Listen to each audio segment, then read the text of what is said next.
Welcome to Pindar Poetry. We hope you learned something new. You start right now by confirming your iPhone model and iOS version so you know which battery firmware applies. Back up the device to iCloud or Finder. Once done, make sure the backup completes. Charge to over 20% or plug in a light. This prevents shutdown during diagnostics.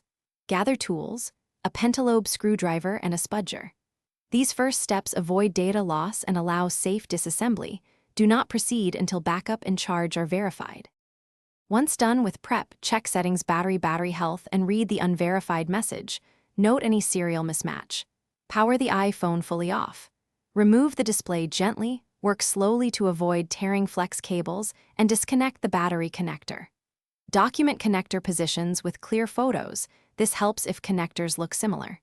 Install a genuine or correctly matched replacement battery, seat it fully, reconnect the battery and display. Then torque screws to original positions before reassembly, so the device recognizes the new component.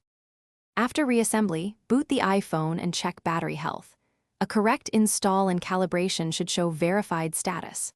To calibrate, charge uninterrupted to 100%, then use the phone until it shuts down and recharge to 100% again. This helps the system measure capacity accurately. If the unverified label persists, power down and recheck connectors and seating. Once connectors are confirmed, consider reflash options if you have tools, or take it to Apple-authorized service. This single troubleshooting step resolves most recognition errors. Thanks for watching. Consider subscribing if we helped you.